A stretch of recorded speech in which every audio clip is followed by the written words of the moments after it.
What's up, everyone? Tonight, we're diving into one of history's most uncomfortable truths, the reality of medieval hygiene, or more accurately, the complete absence of it. You're about to discover a world where taking a bath was considered dangerous, where sharing a bed with strangers was normal, and where the smell of an entire city could knock you unconscious from miles away. So before you get comfortable, like and subscribe, but only if you truly enjoy what I do here. I'd love to know where you're listening from tonight, so drop a comment with your city and current time. Now turn off the lights, maybe switch on a fan for that gentle background sound, and let's begin our journey tonight. You step into a medieval village on a warm summer morning, and immediately, the smell hits you like a physical wall. It's not just unpleasant, it's a complex symphony of human waste, rotting food, unwashed bodies, and something else you can't quite identify, but definitely don't want to. You probably wouldn't survive this. Welcome to the world of medieval bathroom habits, where privacy was a luxury and sanitation was a concept that simply didn't exist. Picture yourself as a peasant in 12th century England. You wake up in your small, one-room cottage, and nature calls. There's no porcelain throne waiting for you, no running water, no toilet paper. Instead, you grab a wooden bucket, if you're lucky enough to own one, or you simply head outside to the communal cesspit behind your home. The cesspit is a shared hole in the ground, used by your entire family and sometimes your neighbors too. It's never cleaned, never covered, and it sits dangerously close to the well where you draw your drinking water. You crouch over this pit, breathing through your mouth to avoid the overwhelming stench of decomposing human waste that's been accumulating for months. The flies buzz around your head in thick, black clouds, and you can hear the rats scurrying below. After relieving yourself, you clean up with whatever's available, a handful of straw, some leaves, or if you're particularly wealthy, a piece of cloth that you'll reuse until it literally falls apart. The concept of washing your hands afterward simply doesn't occur to you, partly because soap is expensive and rare, but mostly because the connection between cleanliness and health hasn't been made yet. In medieval cities, the situation becomes even more dire. You live in a multi-story building with dozens of other families, and the only bathroom facility is a communal latrine that hangs precariously over the street below. Yes, you read that right. Medieval city dwellers literally defecated out of windows and onto the heads of unsuspecting passersby.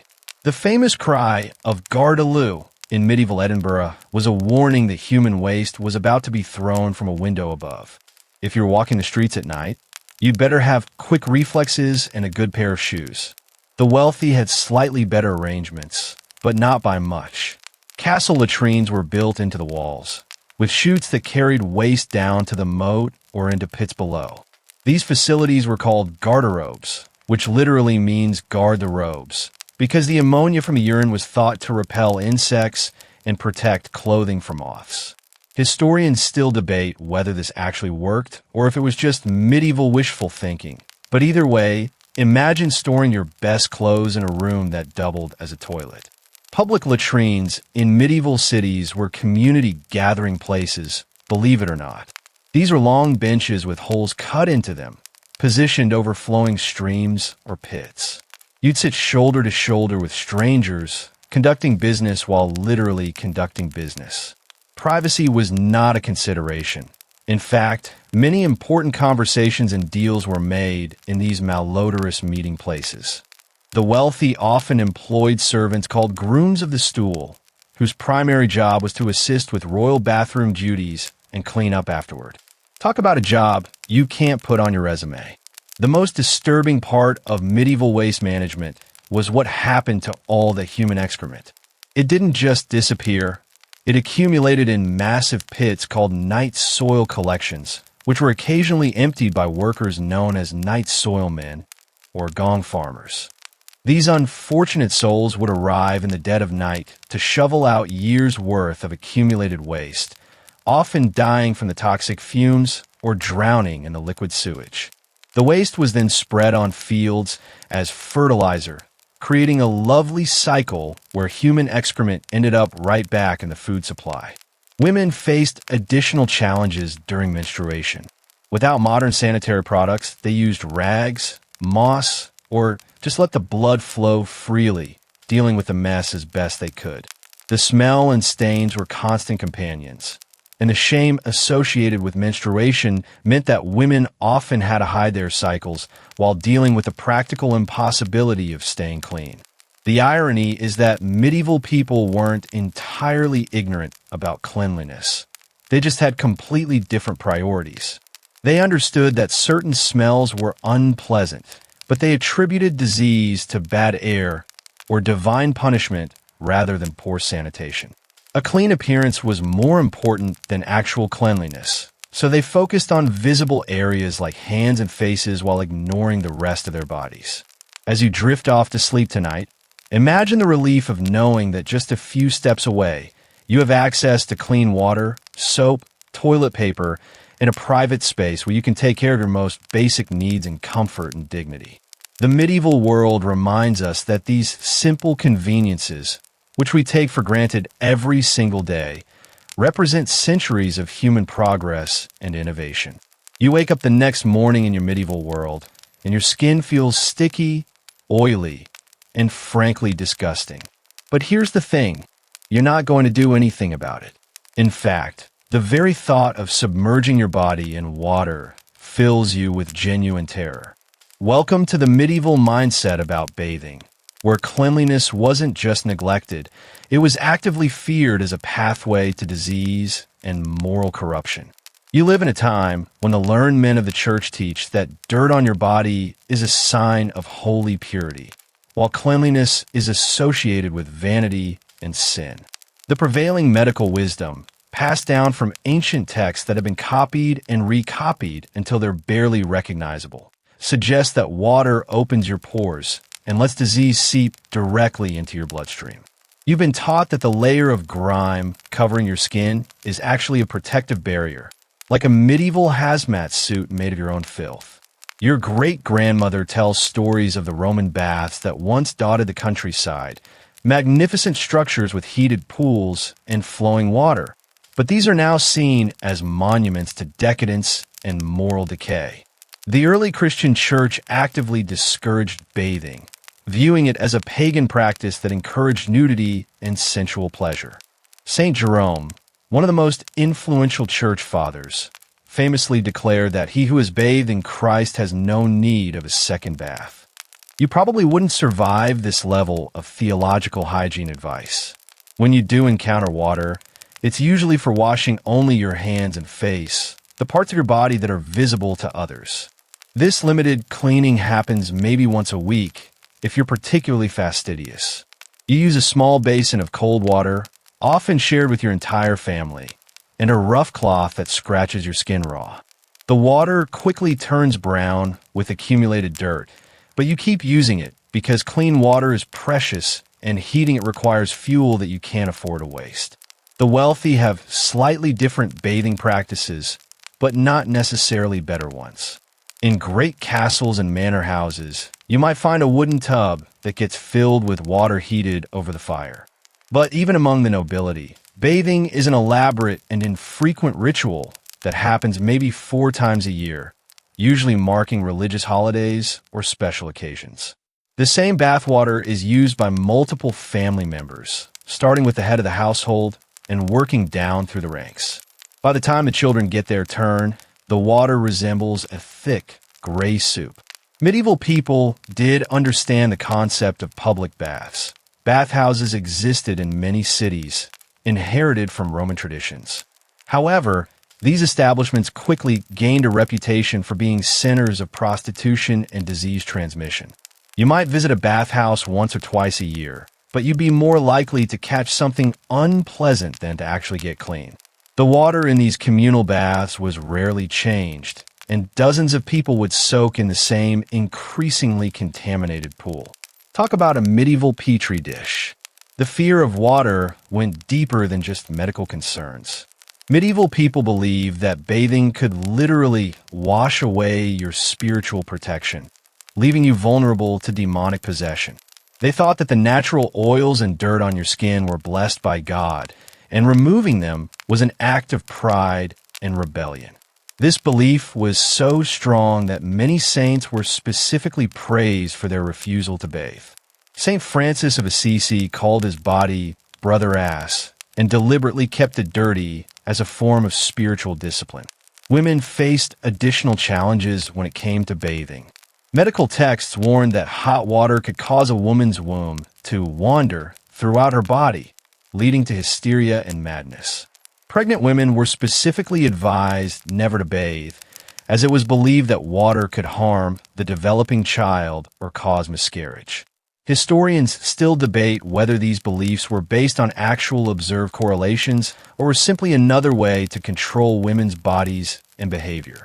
The wealthy developed elaborate workarounds for their bathing phobia.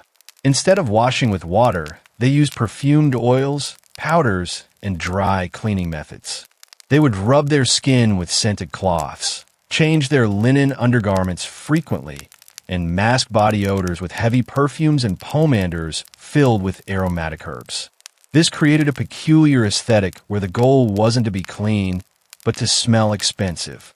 Interestingly, medieval people weren't entirely wrong about the dangers of water. In an era without proper sewage systems or water treatment, many water sources were indeed contaminated with deadly bacteria and parasites. The ale and wine that people drank instead of water were often safer because the fermentation process killed harmful microorganisms. Their instinctive fear of water may have actually saved lives, even if their reasoning was completely backwards. The irony is that medieval people were obsessed with cleanliness in other contexts. They spent enormous amounts of time and effort keeping their clothes as clean as possible, washing dishes and cooking utensils, and maintaining clean spaces for food preparation. But when it came to their own bodies, they seemed to have a complete blind spot. They could see dirt on their plates, but ignored the layers of grime on their skin. As you lie in your medieval bed tonight, your unwashed body pressed against rough, dirty sheets, you can smell yourself and everyone else in the room. The odor is so constant and overwhelming that your nose has simply stopped processing it. You've adapted to living in a world where human stench is just background noise, as natural and unremarkable as the sound of wind or rain. You stand in your medieval chamber, staring at the pile of clothes in the corner. The same clothes you've been wearing for weeks, maybe months. The fabric has taken on a life of its own, stiff with accumulated sweat, food stains, and other substances you'd rather not identify. But here's the medieval reality check. You're not going to wash them. In fact, the very idea of submerging your precious garments in water seems not just wasteful, but downright dangerous. Your woolen tunic, once a respectable brown, has evolved into a complex tapestry of stains that tells the story of every meal, every task, every bodily function from the past season. The fabric has become so saturated with oils and dirt that it's practically waterproof. When it rains, the water beads up and rolls off your clothes like you're wearing some kind of medieval Gore-Tex. You probably wouldn't survive the shock of seeing your actual skin color underneath all those layers. The medieval approach to clothing maintenance was based on a completely different philosophy than ours. Instead of cleaning dirty clothes, you simply acquire more layers. The wealthy would pile on multiple garments, a linen undershift, a woolen tunic, a surcoat, maybe a cloak, and when the outer layer became unbearably filthy, they'd add another layer on top. This created a kind of archaeological record of dirt, with the oldest stains buried deepest and the newest disasters visible on the surface. Your undergarments, made of rough linen, are theoretically washable, but the process is so labor-intensive that it happens maybe twice a year. The linen shirt against your skin has absorbed months of sweat, dead skin cells, and body oils, creating a second skin that's more organic than textile. It's developed its own ecosystem of bacteria and fungi, contributing to the rich bouquet of aromas that follows you wherever you go.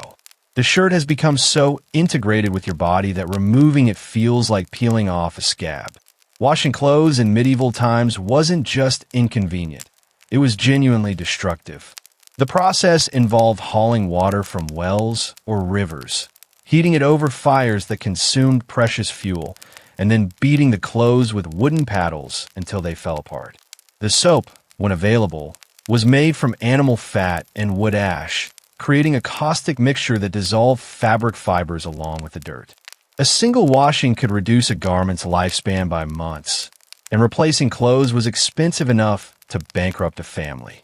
The wealthy developed ingenious alternatives to actually washing their clothes. They employed servants whose job was to brush and beat the garments to remove surface dirt and parasites. They used perfumed powders and aromatic herbs to mask odors, creating a medieval version of dry cleaning. The most expensive garments were treated with precious oils and stored with sachets of lavender or rosemary, but even these clothes went months between actual washings. Women faced particular challenges with their long, heavy dresses and multiple layers of undergarments. A noblewoman's gown could weigh 20 pounds when dry and 40 pounds when wet, making washing a logistical nightmare. The elaborate construction of medieval women's clothing, with fitted bodices, complex lacings, and attached sleeves, meant that disassembly for washing was nearly impossible. Many gowns were literally sewn onto their wearers and worn continuously until they rotted off. The color of your clothes provided some camouflage for stains. Brown and gray were popular not just because the dyes were cheap and readily available, but because they hid dirt effectively. The wealthy could afford bright colors like red, blue, and purple, but these vibrant hues made every stain dramatically visible. Historians still debate whether the medieval preference for dark colors was purely practical or if it reflected deeper cultural attitudes about hiding one's true nature. Medieval people developed a complex social code around clothing stains. Fresh stains were embarrassing and suggested carelessness or gluttony, but old, set-in stains were acceptable and even respectable. They showed that you owned clothes substantial enough to last through multiple disasters. The pattern of stains on your garments told a story about your lifestyle, your work, and your social status. A blacksmith's apron covered in burn marks and metal filings was a badge of honor, while a merchant's robes stained with exotic spices suggested prosperity and worldly knowledge. The medieval laundry process, when it did occur, was a community event. Women would gather at rivers or public washing areas, bringing their families' accumulated clothing for the seasonal cleaning ritual.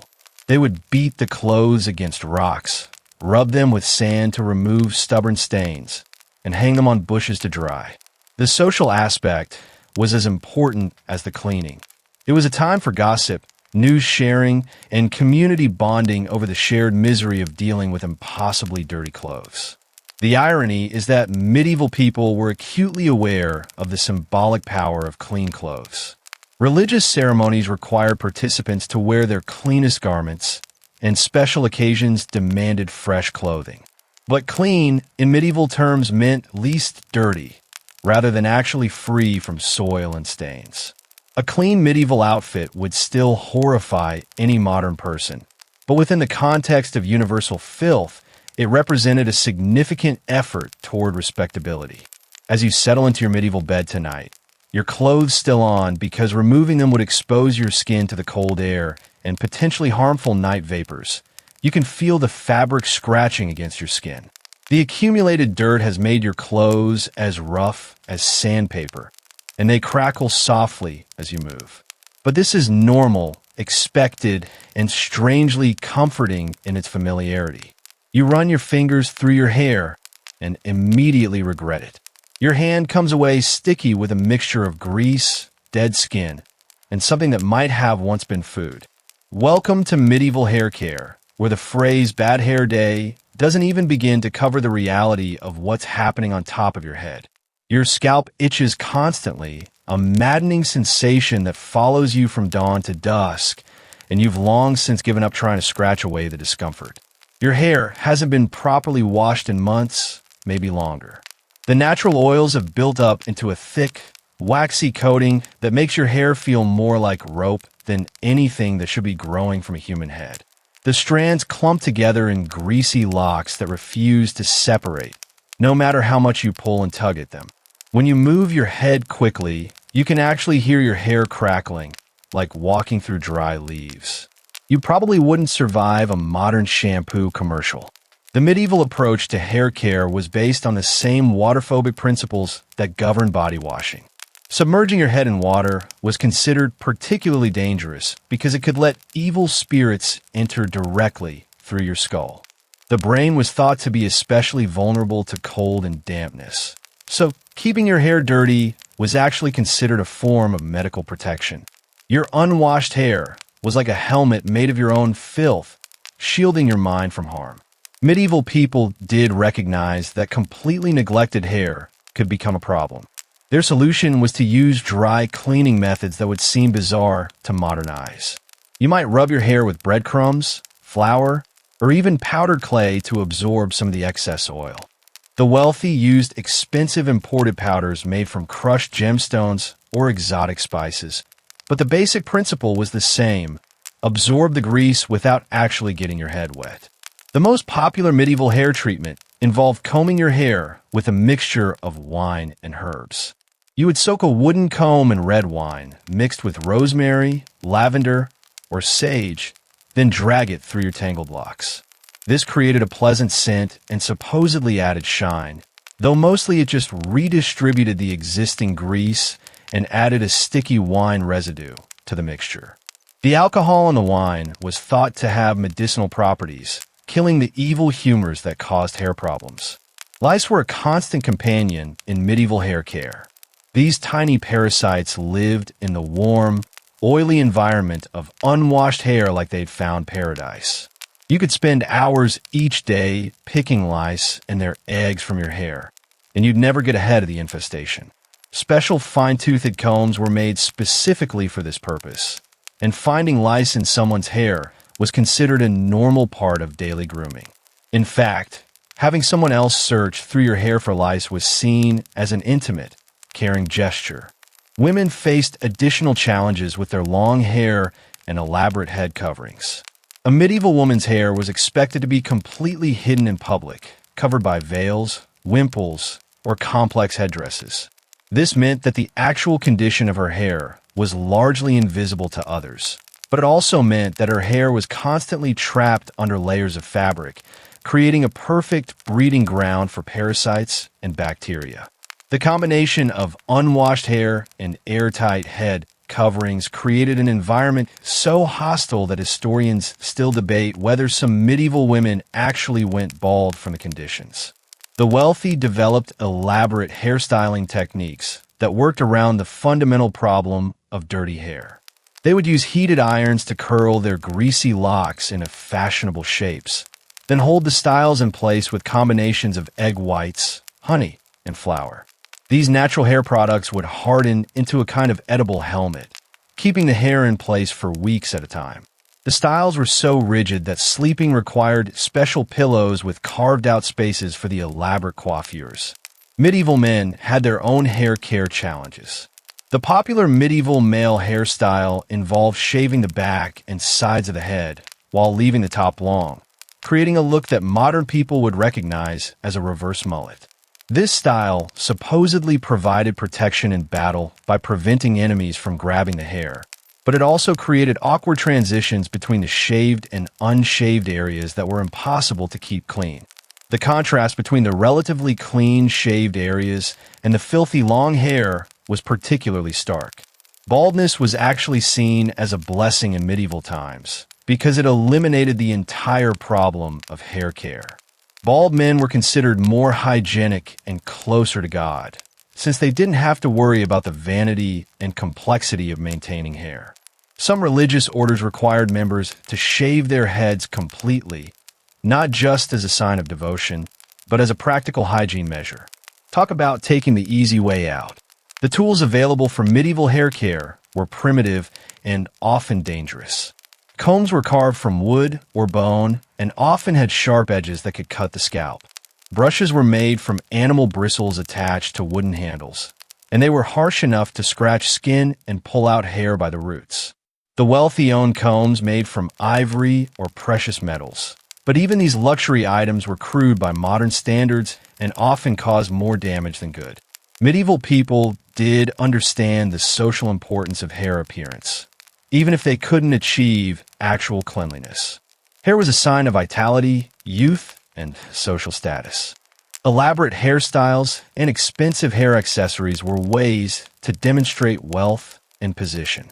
The gap between the ideal and the reality created a complex culture of hair-related anxiety and social performance, where people spent enormous effort trying to make their filthy hair look presentable.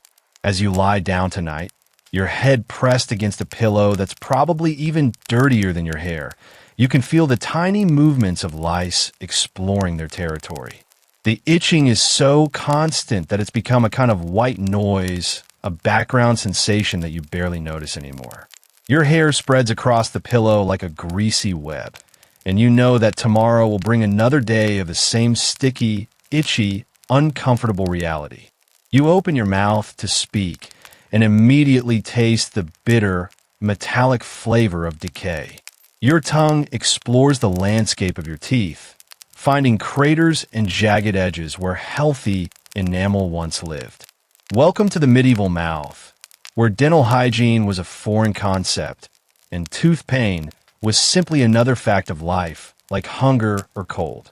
Your breath could probably knock out a horse at 20 paces, but in this world, everyone's breath is equally offensive.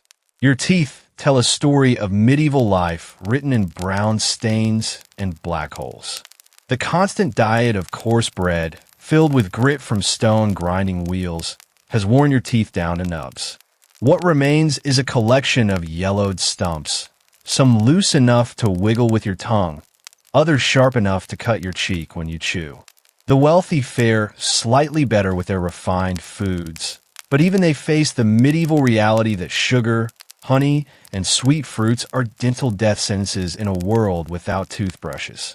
The medieval understanding of dental care was based on the theory of the four humors, which suggested that tooth problems were caused by imbalances in your body's natural fluids.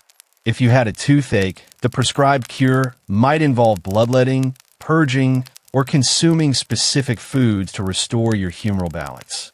The idea that tiny creatures might be eating away at your teeth was completely foreign. Instead, people believed that dental pain was caused by worms living inside their teeth, boring holes from the inside out. Your morning dental routine consists of rubbing your teeth with a rough cloth, maybe with a bit of salt if you're feeling fancy. The wealthy might use powdered herbs or even crushed bones to scrub their teeth, but the abrasive action often does more harm than good, stripping away enamel and creating tiny scratches where bacteria can hide. Some people chew on twigs or roots that have supposed medicinal properties, but mostly this just redistributes the bacteria already living in your mouth. The medieval diet was particularly brutal on teeth. Bread was the staple food, but it was made from coarsely ground grain that contained fragments of the millstones used to grind it. Every bite was like chewing on sandpaper, slowly wearing away the chewing surfaces of your teeth. The bread was also often moldy or contaminated with ergot, a fungus that could cause hallucinations and gangrene. You probably wouldn't survive a medieval bakery's health inspection. When tooth pain became unbearable, your options were limited and terrifying.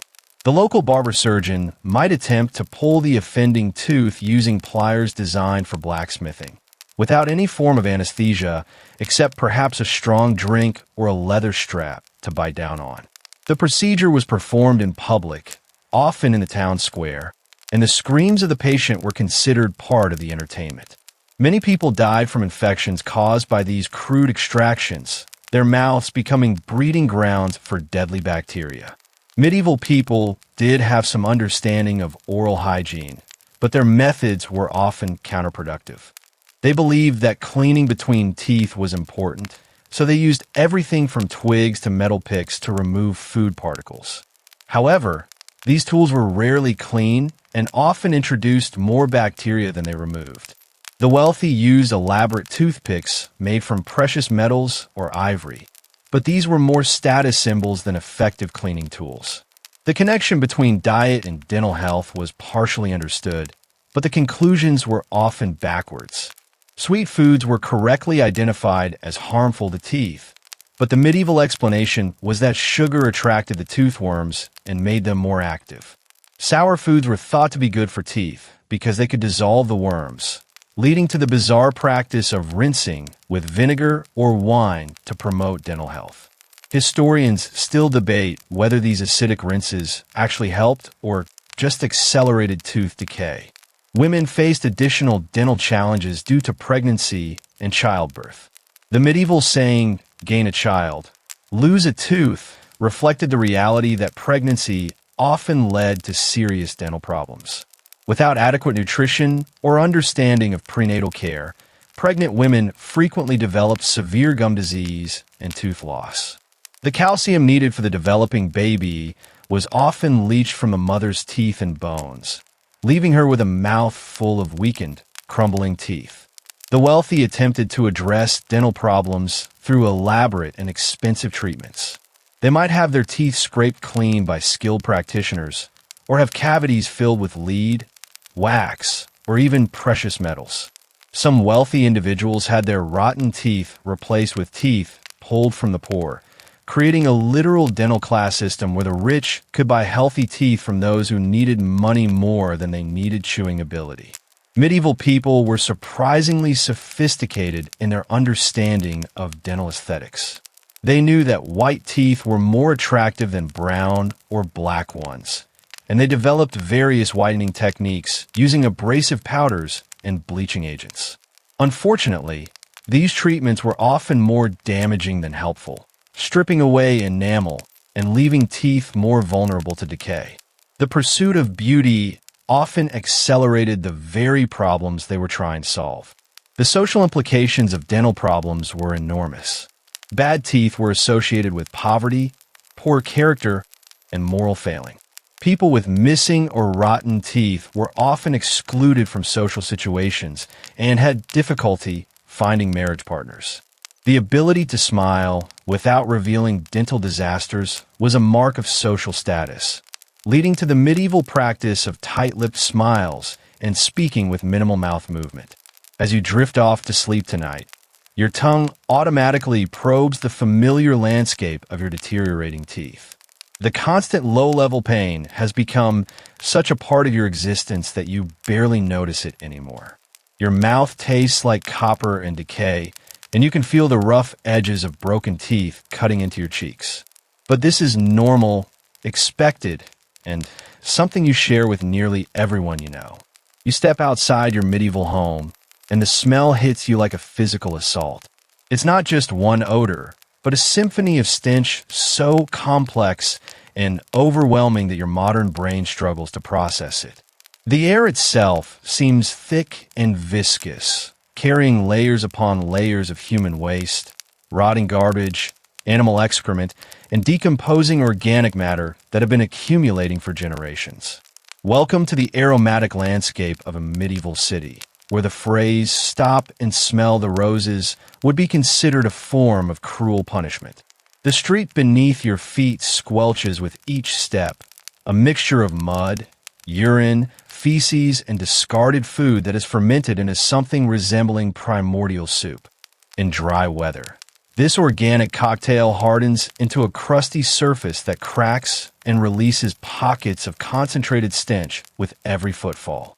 When it rains, the streets become rivers of liquid filth that splash up onto your clothes and skin, adding fresh layers to your already impressive collection of odors. Your nose, mercifully, has adapted to this olfactory nightmare through a process that modern scientists would recognize as sensory fatigue. After living in this environment for your entire life, your brain has simply stopped processing most of the smells around you. What would send a modern person running in horror has become background noise to your nostrils. You probably wouldn't survive 5 minutes in a medieval city if you still had modern sensitivities. The medieval understanding of smell was fundamentally different from ours. Bad odors weren't just unpleasant. They were believed to be literally toxic, capable of causing disease and death through direct inhalation.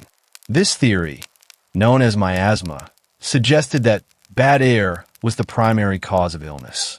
Ironically, this led people to carry aromatic herbs and spices to ward off disease, while completely ignoring the actual sources of contamination right under their noses. Each profession in the medieval city contributed its own distinctive aroma to the urban bouquet. The tanners soaked animal hides in vats of urine and dog feces, creating a smell so potent that tanneries were often located downwind from the main city. The butchers worked in streets running red with blood and covered in animal entrails that attracted clouds of flies and scavenging animals. The brewers filled the air with the yeasty, sour smell of fermentation, while the bakers added the acrid smoke of wood-fired ovens burning everything from logs to old shoes when fuel ran short. The wealthy attempted to combat the omnipresent stench through elaborate and expensive measures. They carried pomanders, decorative containers filled with aromatic spices, herbs, and sometimes precious stones that they would hold to their noses when venturing into particularly offensive areas. The very wealthy employed servants whose job was to walk ahead of them, burning incense or scattering flower petals to create a temporarily less offensive path through the streets. Medieval people developed an entire social etiquette around managing body odors and environmental smells. Strong personal scents were masked with heavy perfumes made from oils, animal musks, and exotic spices. The wealthy would change their clothes frequently not to be cleaner, but to rotate between different sets of equally dirty garments that had been treated with different aromatic substances. This created a complex olfactory hierarchy where social status could literally be smelled from a distance. The seasonal variations in medieval city smells followed predictable and horrifying patterns.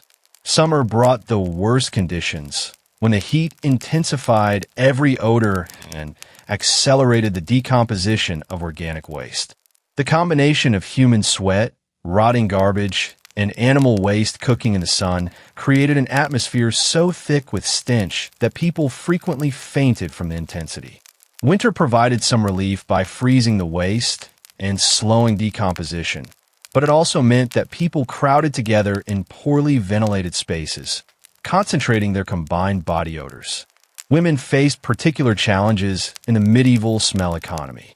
Their long, heavy dresses dragged through the filthy streets, collecting and concentrating odors in the fabric. The multiple layers of clothing trapped body heat and sweat, creating personal microenvironments that were often more offensive than the surrounding air. Menstrual odors, without modern sanitary products, added another layer to the complex aromatic profile that medieval women carried with them. Religious spaces provided some of the only relief from the overwhelming urban stench. Churches and monasteries used enormous quantities of incense, not just for spiritual reasons, but as practical air fresheners. The smoke from burning frankincense, myrrh, and local herbs created temporary islands of tolerable air in the ocean of medieval smell. Historians still debate whether the medieval association between pleasant smells and holiness was purely practical or reflected deeper spiritual beliefs about purity and corruption. The animal population of medieval cities contributed significantly to the aromatic landscape. Pigs, chickens, goats, and cattle lived in close proximity to humans, often sharing the same buildings. These animals produced vast quantities of waste that was rarely cleaned up, instead being allowed to accumulate in courtyards and streets. The animals themselves, never washed and often diseased, added their own distinctive odors to the urban mix. Medieval people did attempt various methods of waste management, but these often made the smell problems worse rather than better. Human waste was collected in pits called night soil collections, which were supposed to be emptied periodically but often overflowed into the streets. Garbage was thrown into designated areas outside city walls, creating massive dumps that could be smelled for miles downwind. The wealthy paid to have their waste carried away, but this just moved the problem to poorer neighborhoods rather than solving it. The market areas of medieval cities created their own distinctive smell profiles. Fresh fish rotted quickly in the absence of refrigeration, creating a powerful fishy stench that clung to everything nearby. Meat vendors displayed their wares in the open air, where flies laid eggs and maggots began their work before the products were sold. Vegetables and fruits, often already partially spoiled when brought to market, contributed sweet, fermented odors that mixed with everything else into an indescribable complexity.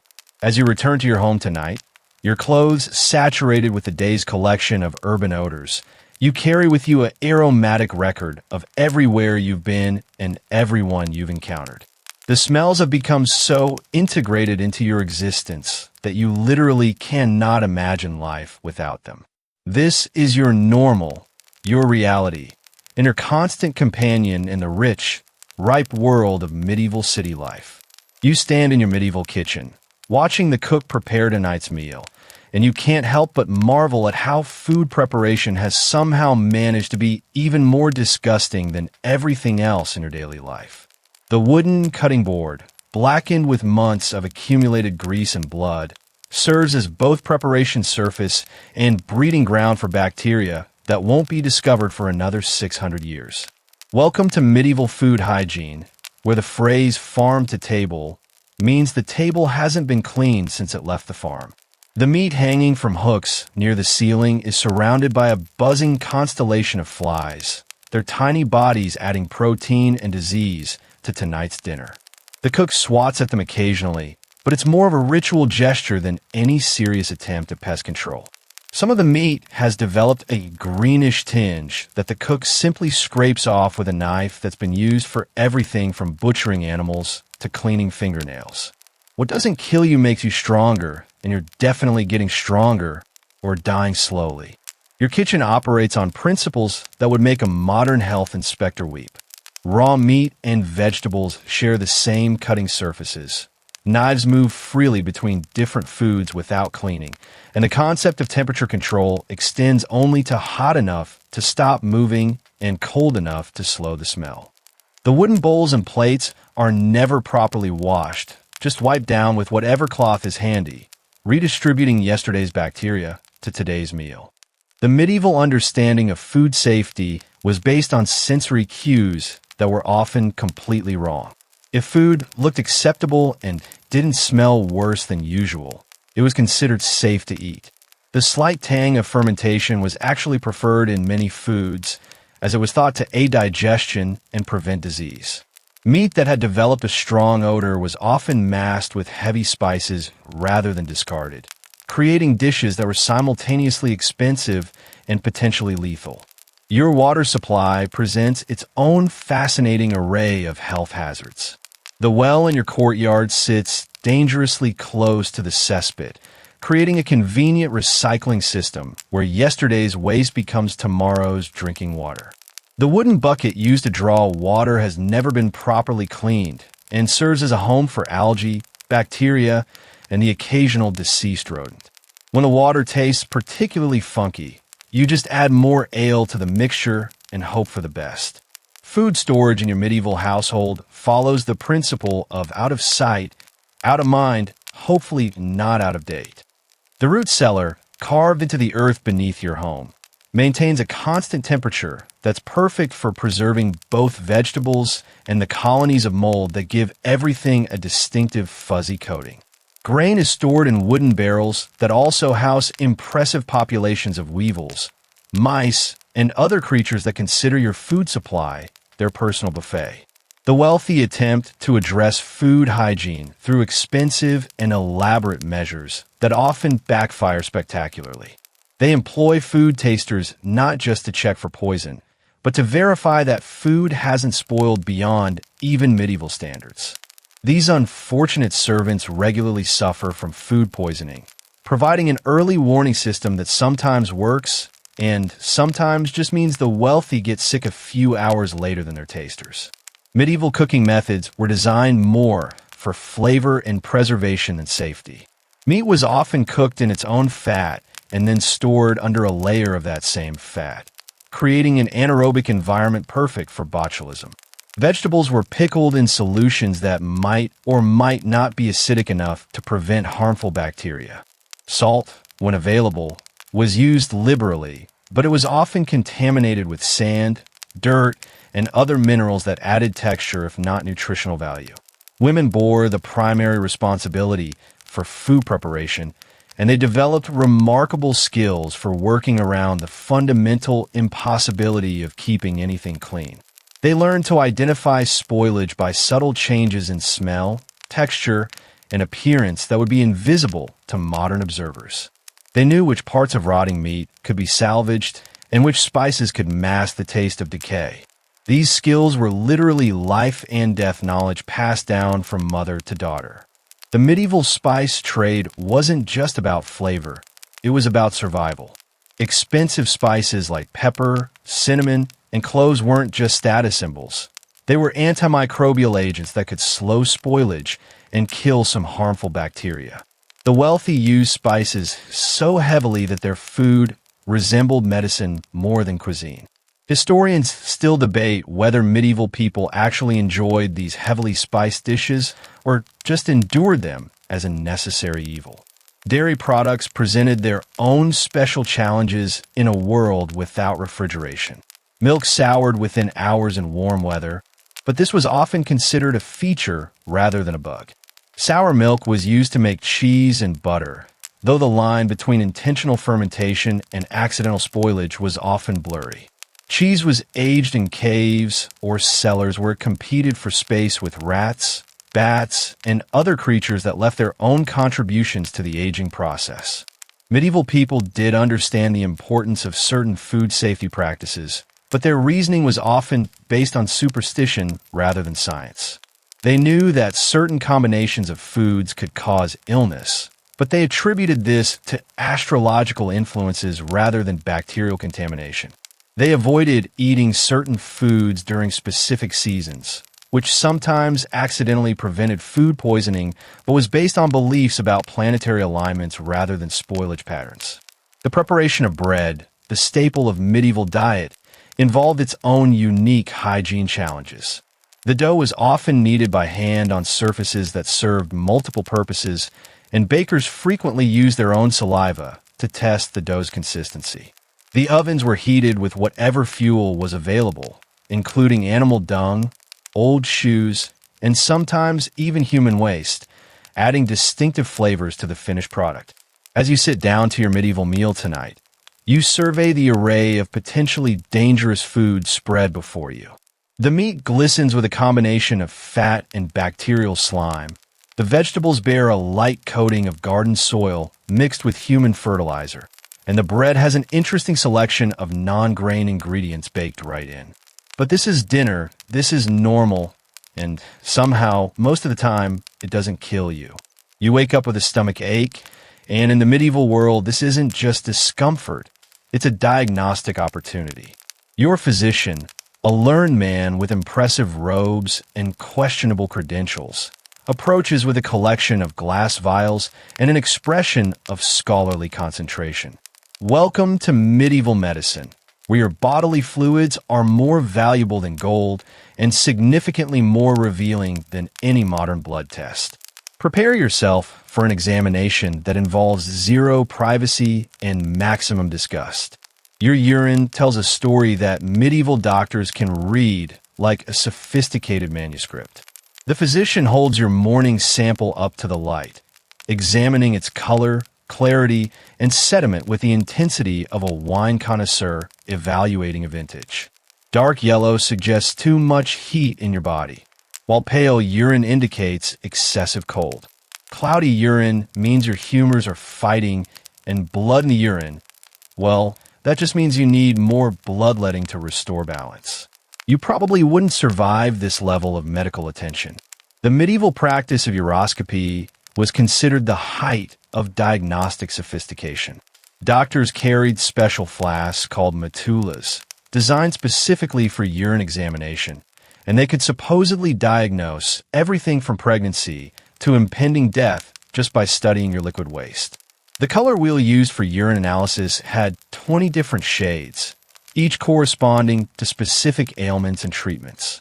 Some physicians claimed they could tell your entire medical history, your current emotional state, and your future health prospect from a single sample. Your physician requests a stool sample, and you comply by defecating into a wooden bowl that's been used for this purpose by countless previous patients. The doctor examines your waste with the same scholarly attention he gave your urine, noting the consistency, color, and smell. Hard, dark stools indicate too much melancholy in your system, while loose, pale stools suggest an excess of phlegm. The presence of worms, which is almost guaranteed, is actually considered a good sign, as it means your body is successfully expelling corruption. Medieval doctors believed that the four bodily humors, blood, phlegm, yellow bile, and black bile, needed to be perfectly balanced for good health. Any illness was attributed to an imbalance of these humors, and treatment involved deliberately creating more imbalance to restore equilibrium. If you had too much blood, the solution was bloodletting. Too much phlegm required purging through vomiting. Too much bile meant you needed to sweat it out through saunas or hot baths. The tools of medieval medical examination would terrify any modern patient. Your doctor carries a collection of metal instruments that look more like torture devices than medical equipment. The phleem, used for bloodletting, resembles a small axe designed for opening veins. The clyster, used for enemas, is a wooden tube with a pig's bladder attached for forcing liquids into your rectum. The trepan, for drilling holes in skulls, looks exactly like what it is, a hand crank drill for human bone. Women's medical examinations involved even more intrusive and humiliating procedures. Female physicians, when they existed at all, were often limited to examining other women's urine and providing herbal remedies. Male doctors examining women had to work around strict social taboos about touching female bodies, leading to diagnosis by proxy through examination of clothing, bed sheets, and secondhand descriptions of symptoms. Historians still debate whether this social distance actually protected women from some of the more dangerous medical treatments. The medieval understanding of anatomy was based on ancient texts that have been copied and recopied for centuries, accumulating errors and misinterpretations along the way. Your doctor believes that your liver produces blood, your heart controls courage, and your brain exists primarily to cool your blood. The idea that tiny invisible creatures might be causing disease is completely foreign. Instead, illness is attributed to bad air, divine punishment, or astrological influences. Your medical examination includes having your pulse taken, but not in any way you'd recognize. The medieval physician checks multiple pulse points and claims to detect subtle variations that reveal the state of your internal organs. A fast pulse in your wrist might indicate liver problems, while a slow pulse in your neck suggests brain disorders. The doctor spends several minutes taking notes about pulse variations that probably exist only in his imagination. The prescription that emerges from your examination is a complex mixture of the logical and the absurd. You're told to avoid certain foods based on their supposed heating or cooling properties, to balance your humors through specific combinations of rest and activity, and to take medicines made from ingredients that range from helpful herbs to powdered unicorn horn. The treatment plan makes perfect sense within medieval medical theory and would probably kill you faster than the original illness. Medieval medical texts contain detailed instructions for examining every possible bodily fluid and excretion. Doctors were taught to taste their patients' urine to detect sweetness that might indicate diabetes, though they had no idea what diabetes actually was. Earwax consistency was considered diagnostically significant, and the smell of a patient's breath could supposedly reveal problems with specific internal organs. Vomit was carefully examined for color and texture, with different characteristics pointing to different humoral imbalances. The social aspects of medieval medical examination were as important as the physical ones. Your doctor's visit is a public event, often conducted in the presence of family members, neighbors, and other interested parties. Privacy is not a consideration, and your most intimate bodily functions become topics for community discussion. The physician's reputation depends partly on his ability to make confident pronouncements about your condition based on minimal and often irrelevant evidence. The cost of medieval medical care meant that most people relied on folk remedies and self-diagnosis rather than professional physicians. The local wise woman or barber surgeon might provide more practical help than the university-trained doctor with his expensive theories and dangerous treatments. Many people developed remarkable skills for self-examination and home treatment, creating a parallel medical system based on practical experience rather than ancient texts. As you lie in your medieval bed tonight, your body aching from both your original illness and the physician's examination, you reflect on the strange experience of having your every bodily function analyzed and interpreted by someone who understands less about your body than you do. But this is medicine. This is science. And this is the best care available in your world of educated guesswork and confident ignorance. You settle into your medieval bed as darkness falls, but you're not settling in alone. Your mattress, stuffed with straw that was fresh sometime in the distant past, rustles with the movement of tiny creatures who consider your sleeping space their permanent residence. Welcome to medieval bedtime, with a phrase sleep tight, don't let the bed bugs bite, isn't a cute saying. It's a desperate prayer that will go unanswered. Your bed is essentially a luxury hotel for parasites, and you're the unwilling room service. Your straw mattress has developed its own ecosystem over the months since it was last changed. The original golden stalks have broken down into a mulch that combines plant matter, human skin cells, spilled food, and bodily fluids into something that resembles soil more than bedding. When you shift position, you can hear the rustling of insects and the occasional squeak of mice who've made their homes in the deeper layers. The mattress has become so bioactive that it's practically composting beneath you. Your blankets tell their own story of medieval sleeping arrangements. The woolen covers, never washed and shared by the entire family, have absorbed years of human oils, sweat, and other secretions until they've taken on the consistency of leather. They're so stiff with accumulated grime that they stand up by themselves when you pull them back. The smell emanating from these covers is so concentrated that it's almost visible, like heat waves rising from sun-baked pavement. The medieval approach to bed sharing was based on practical necessity rather than comfort. Your bed isn't just your sleeping space. It's the family sleeping space, accommodating parents, children, visiting relatives, and occasionally travelers who need shelter for the night. Privacy is a foreign concept, and the combination of multiple unwashed bodies in a confined space creates an atmosphere that would challenge even the hardiest modern camper. Fleas are your most faithful sleeping companions, so numerous that their presence is simply accepted as part of the bedtime routine. These tiny acrobats use your body as their personal playground, hopping from person to person throughout the night and leaving behind itchy welts that you'll scratch until they bleed. The wealthy attempt to combat fleas by sprinkling their beds with herbs like pennyroyal and wormwood, but this just creates a more aromatic flea circus rather than eliminating the performers. Your pillow, if you're fortunate enough to have one, is stuffed with whatever soft materials were available when it was made. This might include goose feathers if you're wealthy, but more likely it's filled with straw, rags, or even hair collected from family members and livestock. The pillow covering has never been washed and has absorbed enough oils from your head to become waterproof.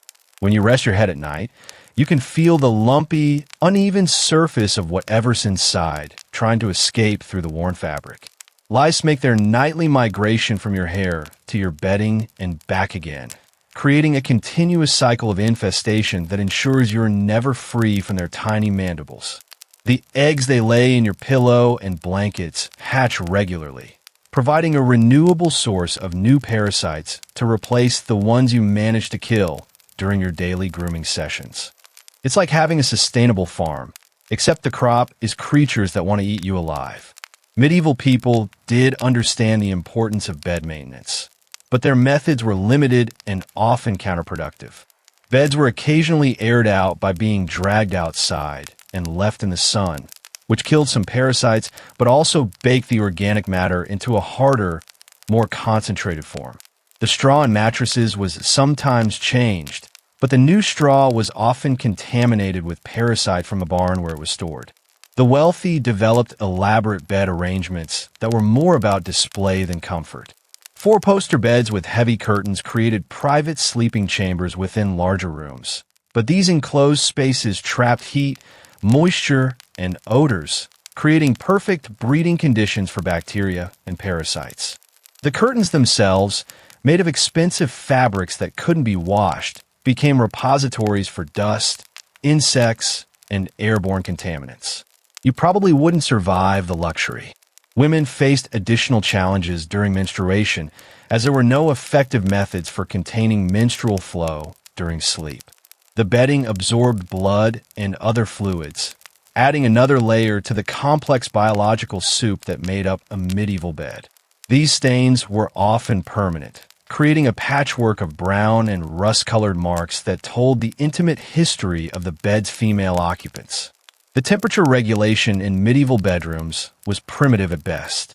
In winter, people slept fully clothed under every available covering, creating a steamy environment under the blankets that was perfect for bacterial growth. In summer, the heavy bedding was often too hot to use, but sleeping without covers meant being completely exposed to the insects and vermin that emerged in warm weather. Historians still debate whether medieval people actually got any restful sleep or just endured 8 hours of unconscious suffering. Children shared beds with adults from infancy, adapting to the chaotic and unsanitary sleeping conditions from their earliest days.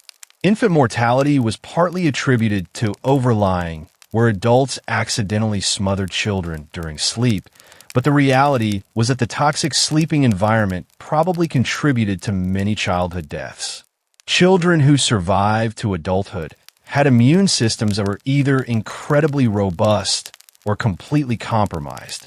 The social aspects of bed sharing extended beyond family units. Travelers often shared beds with strangers at inns, and even wealthy households expected guests to share sleeping spaces. The etiquette of bed sharing included rules about which side of the bed each person occupied, how to avoid disturbing your sleeping partner when nature called, and what to do when you discovered that your bedmate had lice, fleas, or other transmissible conditions. As you close your eyes tonight in your medieval bed, you feel the familiar sensation of tiny legs walking across your skin and the gentle tickle of creatures exploring your hair. The mattress beneath you shifts and settles as its inhabitants adjust to your presence.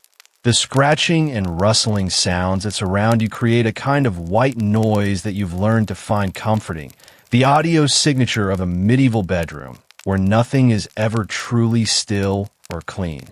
You wake up in your medieval world as a woman, and immediately you're reminded that being female in this era means carrying an additional burden of hygiene challenges that would make your male counterparts grateful for their simpler biological realities.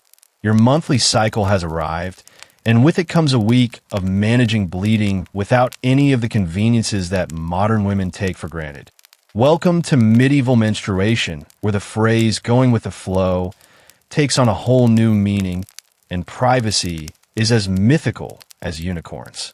Your menstrual cloth, a strip of rough linen that you've been reusing for months, is stained brown with old blood and stiff with accumulated secretions. You fold it carefully and position it between your legs, knowing that it will shift and leak throughout the day, leaving telltale stains on your undergarments and the back of your dress. The cloth scratches against your tender skin, causing irritation that will only get worse as the days progress. Medieval period management makes modern complaints about tampons seem utterly ridiculous. The medieval understanding of menstruation was a fascinating mixture of medical theory and religious superstition. Your monthly bleeding was believed to be your body's way of purging corrupted blood and evil humors, making you literally toxic during your cycle. You're considered dangerous to be around. Your presence could sour milk, wilt flowers, and cause metal to rust. Some people believe that looking directly at a menstruating woman could cause illness, so you learn to keep your eyes downcast and your condition secret. Your cleaning options during menstruation are limited and largely ineffective.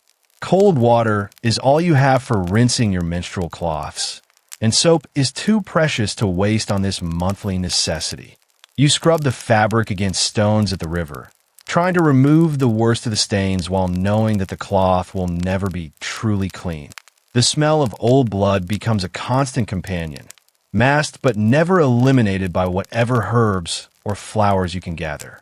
The social isolation that comes with your monthly cycle extends beyond physical discomfort into complete ostracism from normal activities. You're forbidden from entering churches, handling food preparation, or participating in religious ceremonies.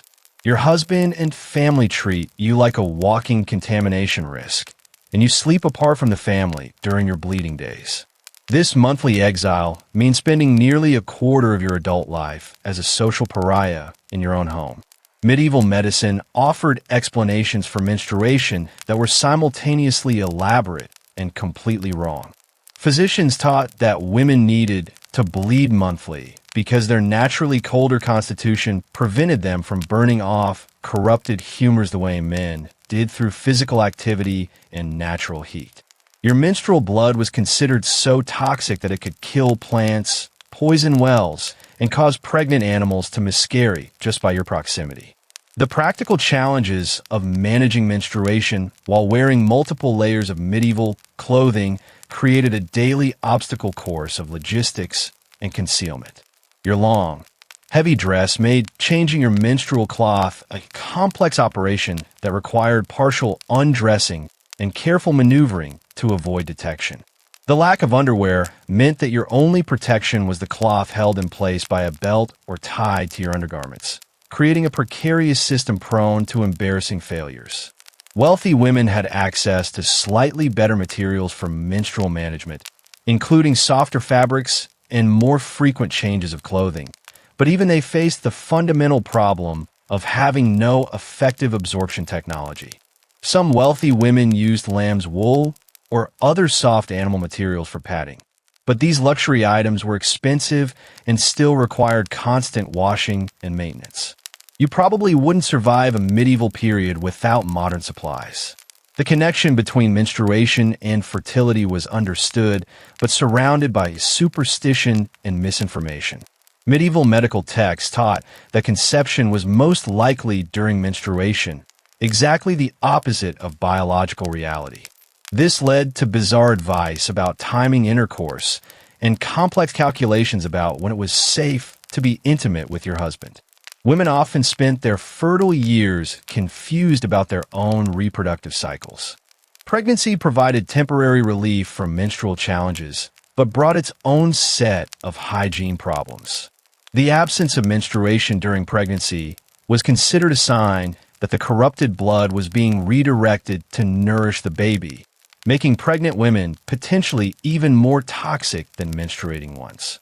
The fear of contaminating others often led to increased isolation just when expectant mothers needed the most support. The herbs and remedies available for menstrual pain and irregularities were a mixture of helpful and harmful substances. Willow bark, which contains compounds similar to aspirin, actually provided some pain relief. But medieval women also used dangerous preparations containing mercury, lead, and other toxic substances that probably caused more harm than help. Historians still debate whether medieval menstrual remedies had any genuine medical benefit or just provided psychological comfort. The religious implications of menstruation created additional layers of shame and secrecy around women's biological functions. Church teachings suggested that menstrual pain was part of Eve's punishment for original sin, making suffering a spiritual necessity rather than a medical problem to be solved. This theological framework meant that seeking relief from menstrual discomfort was potentially sinful, adding guilt to the physical and social challenges. The communal aspects of women's menstrual experiences created informal support networks that helped individual women cope with their monthly ordeals. Older women shared knowledge about herbal remedies, practical tips for managing bleeding, and emotional support for the isolation and discomfort. These networks operated in secret, as discussing menstruation openly was considered inappropriate and potentially dangerous. As you settle into your medieval bed tonight, your body aching from another day of managing your cycle with inadequate tools and constant secrecy, you reflect on the peculiar burden of being female in a world that fears your most basic biological functions. The stained cloth between your legs reminds you that tomorrow will bring the same challenges, the same shame, and the same desperate attempts to hide something that's as natural as breathing. You wake up in 1348, and the world around you has transformed into something unrecognizable from just months before. The Black Death has arrived in your medieval city like an uninvited guest who's decided to stay forever, and with it comes a level of filth and desperation that makes your previous hygiene standards look practically modern. Welcome to Plague Hygiene, where the normal rules of cleanliness have been abandoned in favor of pure survival, and where the phrase, "wash your hands," has become as quaint as believing in fairy tales. The bodies are piling up faster than they can be buried, creating mountains of decomposing flesh in every available space outside the city walls. The sweet, cloying smell of death has become so pervasive that it seems to coat the inside of your nostrils, following you into your dreams and mixing with the taste of every meal. Your city has become a massive open-air morgue, and everyone still breathing is just waiting their turn to join the permanent residents. Your hygiene practices, already questionable by modern standards, have devolved into complete chaos as survival takes precedence over cleanliness. The public bathhouses have closed permanently after too many bathers were found floating face down in contaminated water. The communal latrines overflow with waste from the living and the dead, creating rivers of infectious material that flow through the streets like some nightmare version of urban planning. You probably wouldn't survive this level of medieval urban decay. The medical advice circulating during the plague years represents humanity's desperate attempt to find logic in catastrophe. Physicians recommend carrying bunches of aromatic herbs to ward off the poisoned air that supposedly causes the disease, creating a city full of people who smell like walking gardens but still die in droves. The wealthy burn expensive incense continuously in their homes, filling their chambers with smoke so thick that breathing becomes an act of faith. Your drinking water, always questionable, has become genuinely lethal as contaminated wells mix freely with overflow from plague pits. The rivers running through your city carry a cocktail of human waste, decomposing bodies, and whatever chemicals the remaining physicians are using in their futile attempts to cure the uncurable. Every drink of water is a gamble with death, but dehydration will kill you faster than infection, so you drink and hope. Food preparation during the plague years becomes an exercise in creative scavenging and willful ignorance. With so many bakers, butchers, and farmers dead, the remaining food producers work in conditions that would have horrified even medieval sensibilities. Bread is made by whoever can still stand upright and work a mill, often contaminated with grain that's been stored next to plague victims. Meat comes from animals that died of unknown causes, but starvation makes quality control a luxury nobody can afford. The bodies of plague victims present their own unique hygiene challenges that medieval society was completely unprepared to handle. Traditional burial customs require washing and preparing the dead, but with hundreds dying daily, these rituals become impossible to maintain.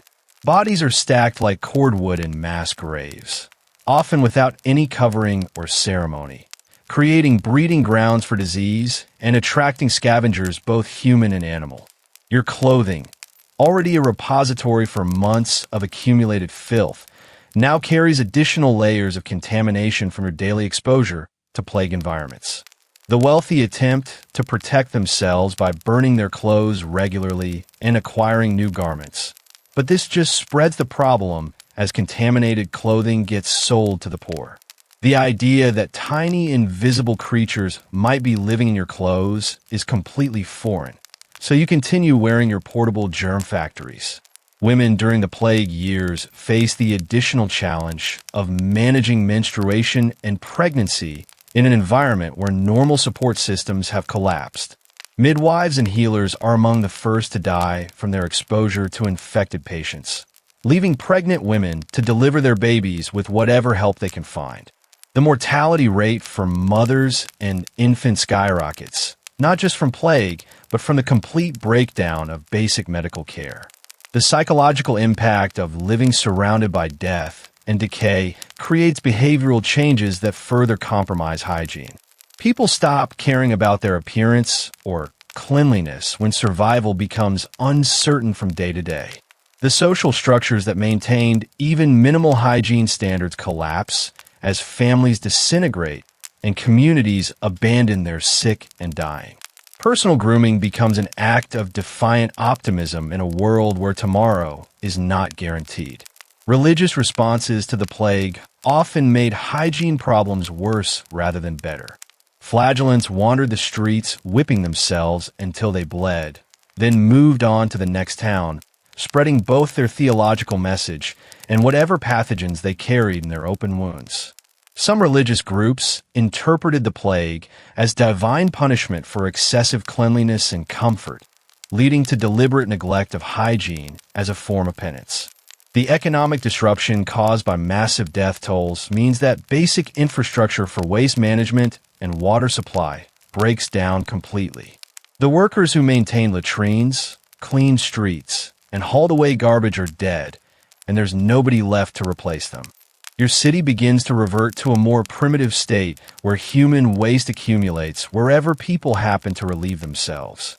Historians still debate whether the Black Death actually changed medieval attitudes toward cleanliness or just temporarily disrupted existing practices.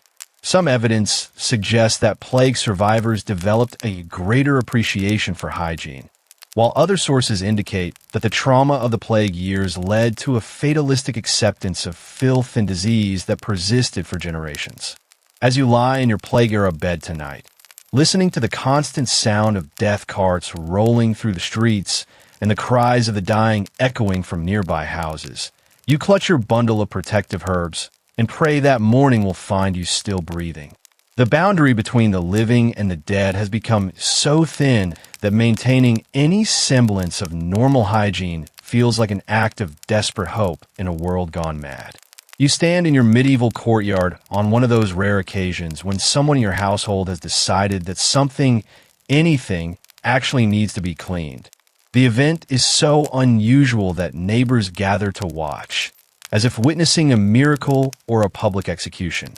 Welcome to Medieval Laundry Day, an event that happens roughly as often as solar eclipses and with about the same level of community excitement.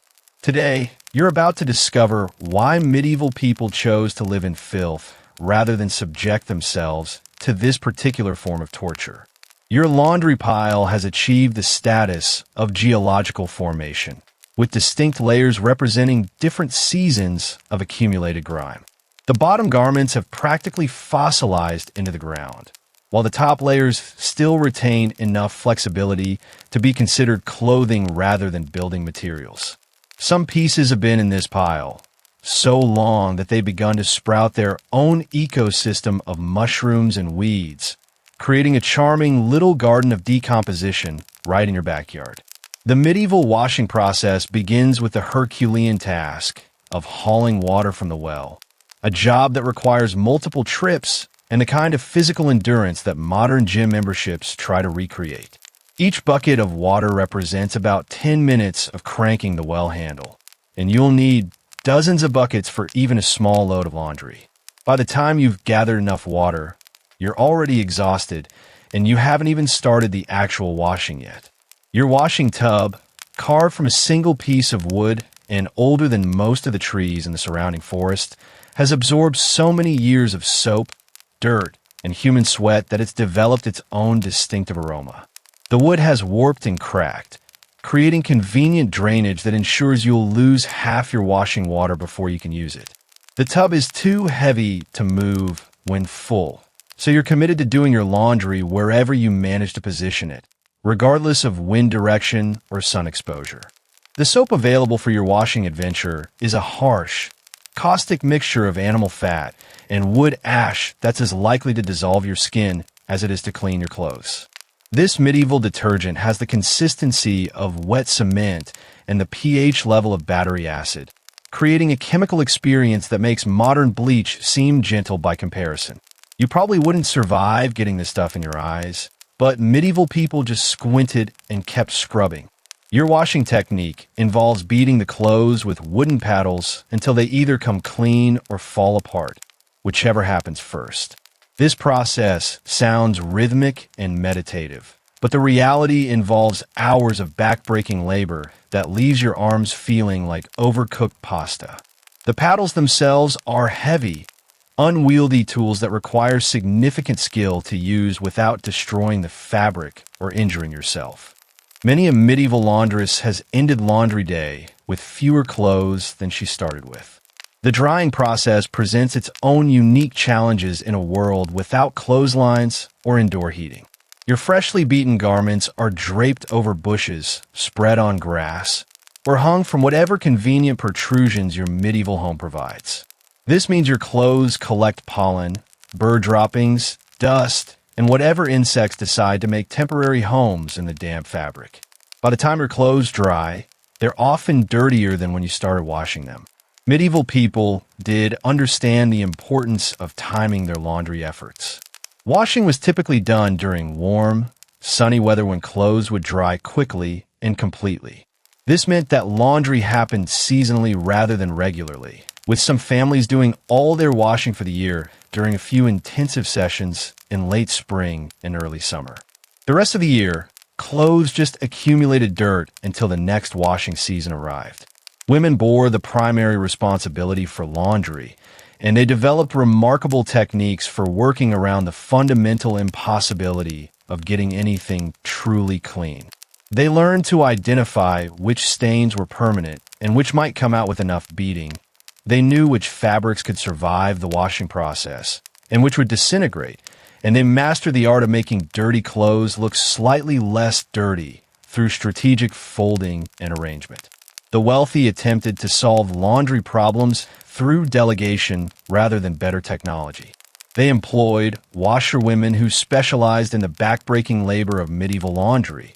But even these professionals worked with the same primitive tools and harsh chemicals. The main advantage of wealth was being able to own more clothes, so that dirty garments could be set aside longer before the washing became absolutely necessary. The social aspects of laundry day transformed the miserable chore into a community event. Women would gather at rivers or public washing areas, sharing the labor and creating informal networks for gossip, news exchange, and mutual support. These laundry gatherings were some of the few times when women could socialize freely without male supervision, making them important centers of female community life despite the harsh working conditions. Historians still debate whether medieval people actually enjoyed the results of their laundry efforts or just appreciated the temporary break from accumulating more dirt. Some evidence suggests that freshly washed clothes were prized possessions that were saved for special occasions, while other sources indicate that the washing process was so destructive that people preferred to keep wearing dirty clothes rather than risk destroying them in the wash. The environmental impact of medieval laundry was surprisingly significant. The runoff from washing created streams of soapy, dirty water that contaminated local water supplies and killed fish in nearby rivers. The wood ash used in soap production required burning enormous quantities of trees, contributing to deforestation around major population centers. Medieval laundry was an ecological disaster disguised as a cleaning process. As you survey the results of your medieval laundry day, you realize that your clothes look marginally less dirty than they did this morning, though whether this represents actual cleaning or just redistribution of grime is unclear. Your hands are raw from the caustic soap, your back aches from hours of beating fabric, and you're already dreading the next time this process becomes absolutely necessary. But for tonight, you can sleep with the satisfaction of having participated in one of medieval life's rarest and most torturous rituals. You live in a world where death is not a distant, sanitized event handled by professionals in sterile environments, but an intimate, unavoidable presence that shares your daily space like an unwelcome relative who never leaves. The boundary between the living and the dead has become so thin that you step over corpses on your way to market and sleep within earshot of your neighbor's death rattles. Welcome to medieval mortality, where the phrase "till death do us part" is more of a scheduling suggestion than a distant promise, and where decomposition is just another household chore. Your neighbor died 3 days ago, and his body still lies in the front room of his cottage while his family debates what to do with him.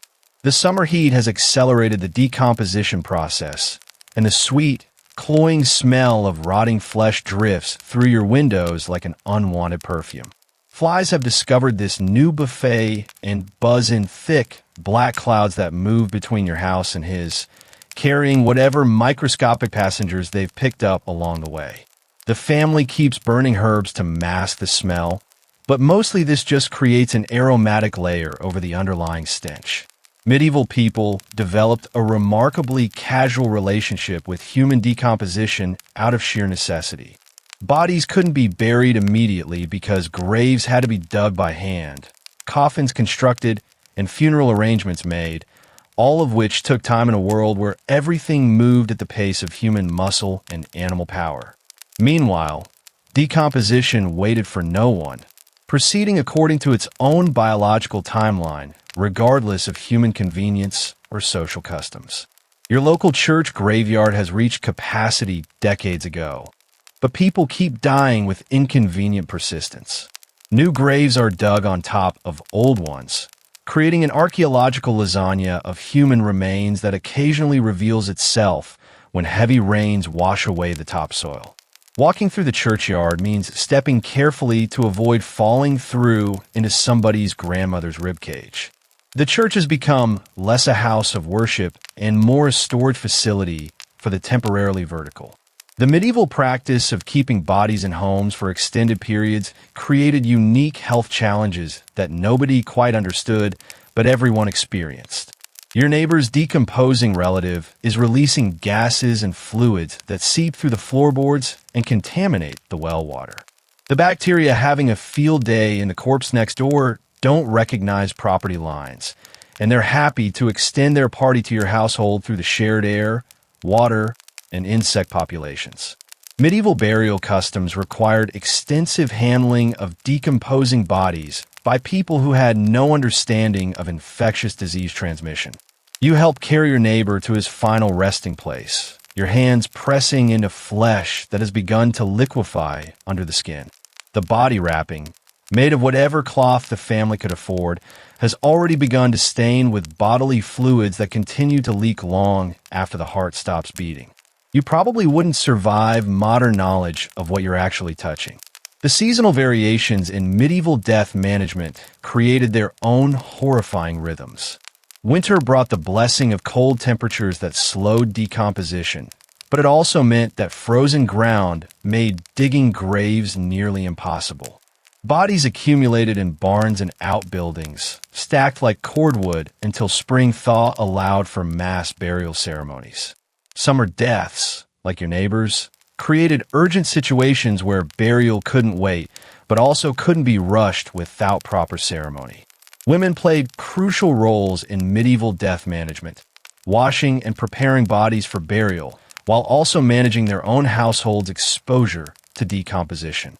Your neighbor's wife has spent 3 days tending to her husband's corpse, changing his clothing as bodily fluids leak through, arranging his limbs as rigor mortis comes and goes, and maintaining a vigil that exposes her to every pathogen his decomposing body can produce. The intimate physical contact required for these death rituals meant that surviving spouses often followed their partners into the grave within weeks.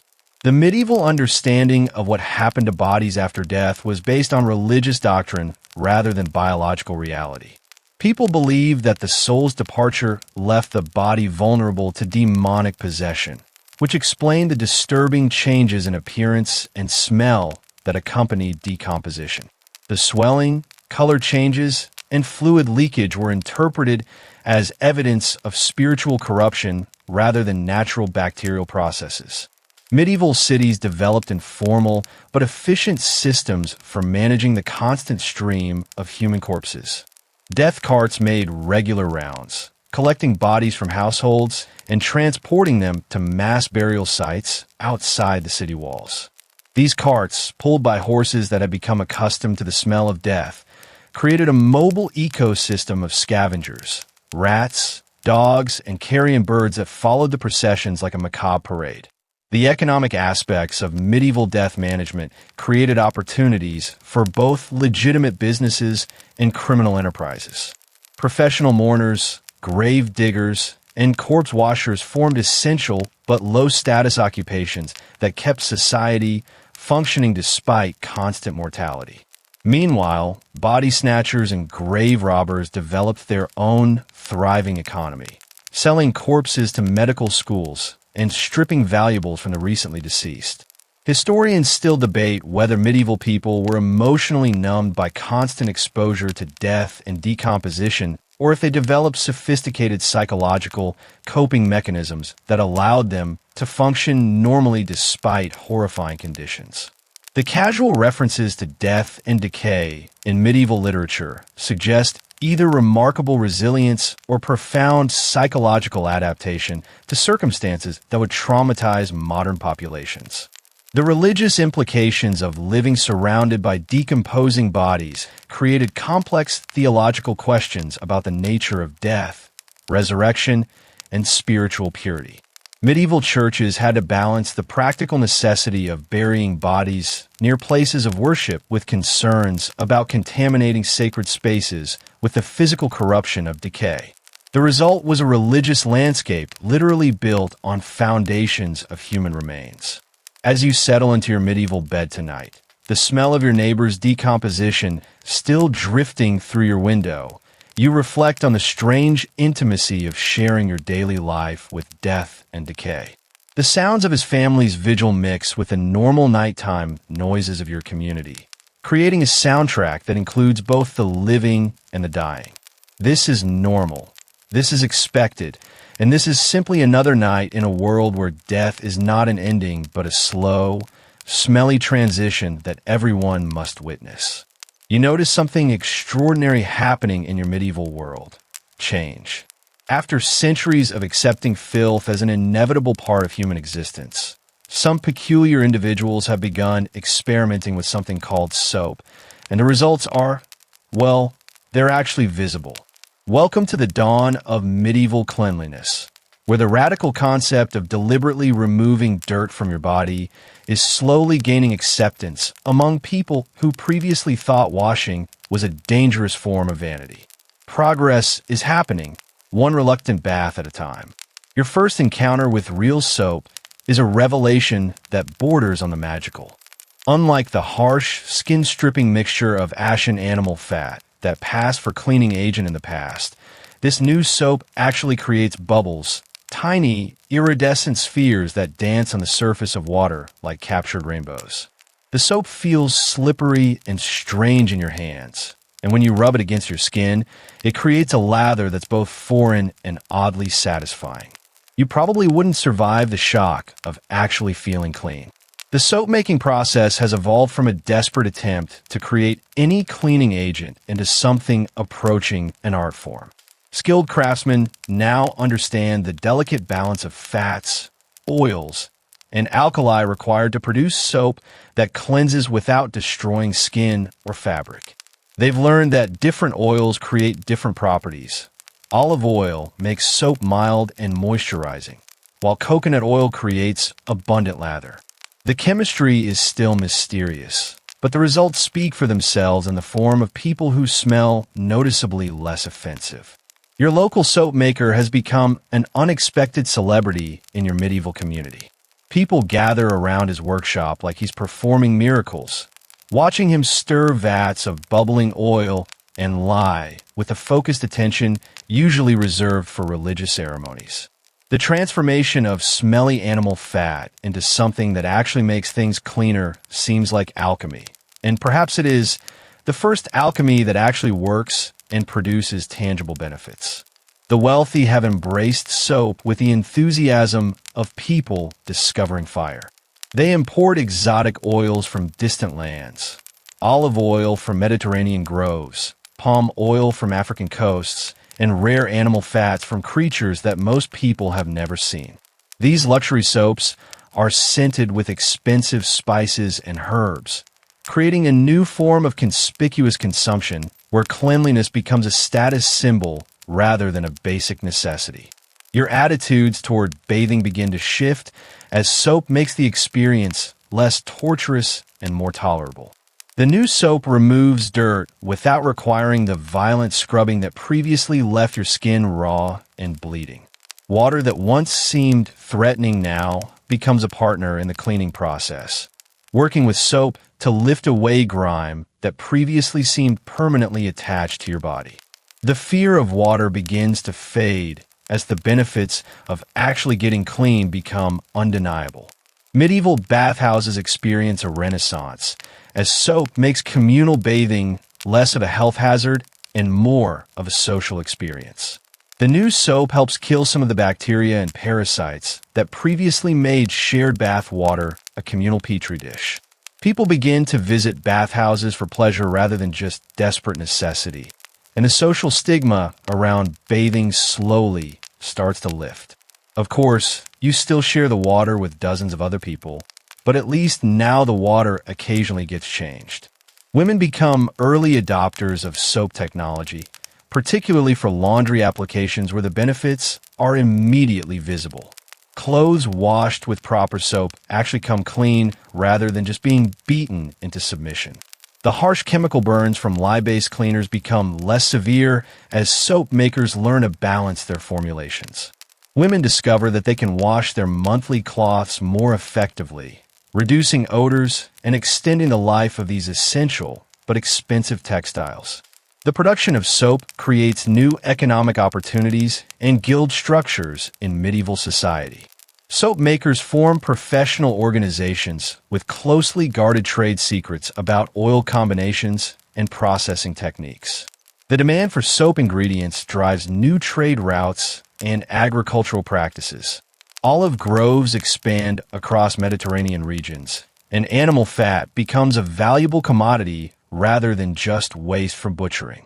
Historians still debate whether the soap industry drove economic development or was driven by increasing prosperity. Your personal hygiene routine begins to incorporate soap as a regular element rather than an occasional luxury. You discover that washing your hands with soap before eating actually makes food taste better, though you don't understand why. Your clothes last longer when washed with soap instead of being beaten against rocks with harsh chemicals. The constant itching from lice and fleas decreases as soap makes your scalp and body less hospitable to parasites. The religious implications of soap use create interesting theological debates among medieval scholars. Some church authorities embrace soap as a tool for achieving the spiritual cleanliness that God demands of the faithful.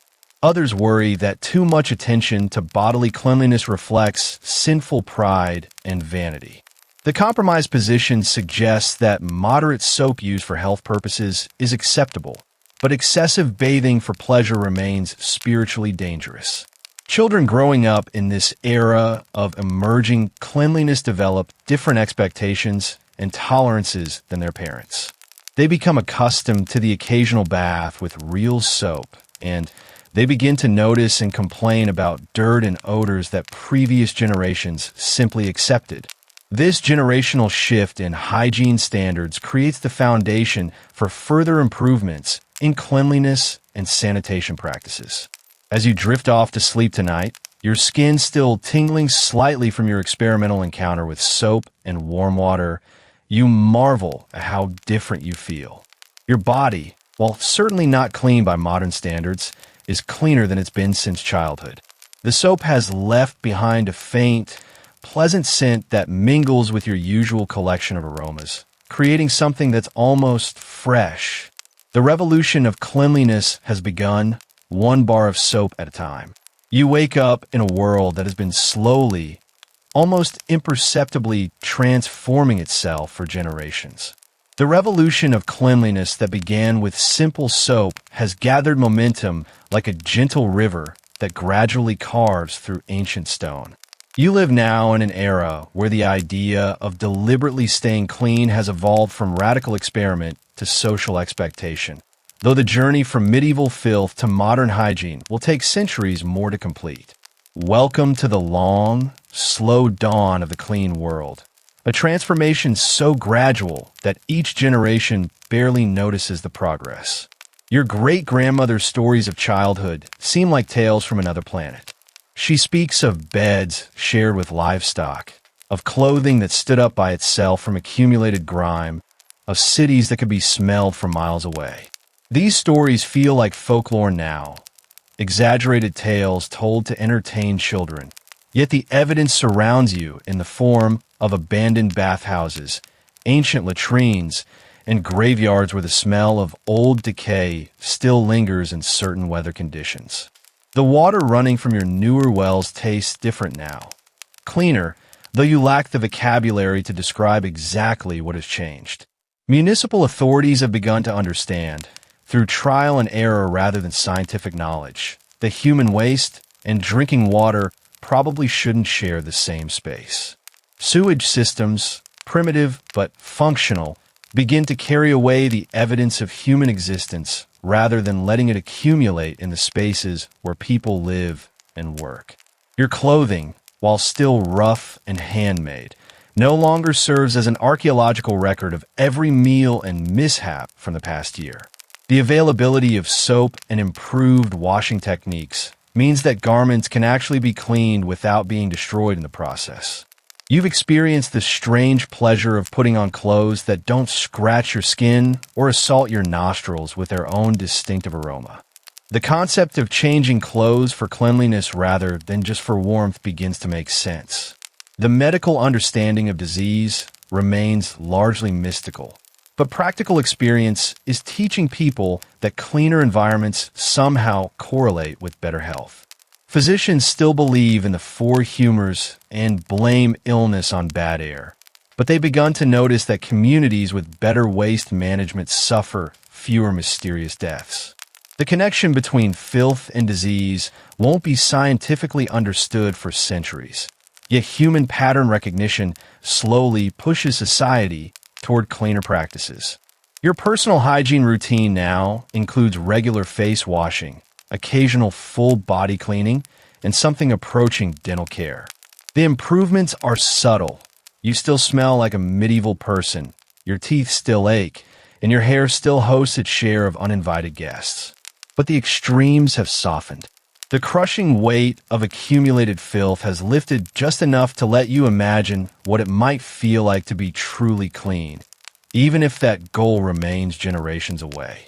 The wealthy lead the transformation toward cleanliness, not from any understanding of health benefits, but because clean has become fashionable. Elaborate bathing rituals, expensive soaps, and frequent clothing changes become status symbols among those who can afford them. This trickle-down effect means that even common people begin to aspire to cleanliness, creating social pressure for better hygiene practices throughout society. Women continue to bear the burden of managing household cleanliness, but their tools and techniques have improved dramatically. Better soap, more efficient washing methods, and gradually changing social attitudes toward cleanliness make their work somewhat less impossible. The monthly challenges of menstruation remain largely unchanged, but access to cleaner water and better textiles provides marginal improvements that accumulate into real quality of life changes. Children growing up in this transitional era develop different expectations and tolerances than their ancestors. They complain about dirt that previous generations wouldn't have noticed. They expect clean water to actually taste like water rather than a biological soup. They resist sharing beds with too many other people or animals. This generational shift creates the foundation for further improvements that will continue for centuries. You probably wouldn't survive seeing how clean their grandchildren will eventually become. The transformation happening around you represents one of humanity's great achievements. The gradual recognition that cleanliness and health are connected, even without understanding the mechanisms behind that connection. Trial and error, practical experience, and generational accumulation of small improvements combine to create progress that feels both inevitable and miraculous. Trade routes bring new cleaning technologies, exotic soaps, and ideas about hygiene from distant cultures. The exchange of knowledge accelerates the pace of change as communities learn from each other's successes and failures. What works in one place gets adapted and adopted elsewhere, creating a slow but steady improvement in living conditions across the medieval world. Historians still debate whether this transformation toward cleanliness was driven by practical necessity, economic prosperity, cultural exchange, or simply the human desire for comfort and dignity. The answer probably involves all of these factors working together across generations, creating change so gradual that it's invisible to those living through it, but dramatic when viewed across centuries. As you settle into your bed tonight, cleaner than your ancestors could have imagined, though still rough by future standards, you rest in a world that's slowly, quietly becoming more livable. The sheets beneath you have been washed within recent memory. The air you breathe carries fewer concentrated odors of human waste and decay. Your body, while certainly not clean by modern standards, is cleaner than it would have been in your great-grandmother's time. The journey from medieval filth to modern hygiene stretches out before humanity like a long, winding path through gradually brightening landscape. You're somewhere in the middle of that journey, in a world where soap exists but showers don't, where cleanliness is valued but not yet understood, where progress happens so slowly that each day feels the same, but each generation lives a little better than the last. Close your eyes now and let yourself drift into the gentle current of history's slow river. Feel the soft rhythm of progress carrying you forward, each breath easier than those drawn by your ancestors, each moment of rest a little more peaceful than the centuries of restless nights that came before. You're part of something larger than yourself, humanity's long, patient climb toward cleanliness, comfort, and dignity. Rest now in the knowledge that tomorrow will be slightly cleaner than today, just as today was slightly cleaner than yesterday. The future holds promises of comfort that you can't yet imagine. Running water, indoor plumbing, daily showers, and cleanliness so complete it would seem supernatural to your medieval eyes. But for tonight, you rest in your own moment of the journey, grateful for the small improvements that surround you, peaceful in the knowledge that progress continues even as you sleep.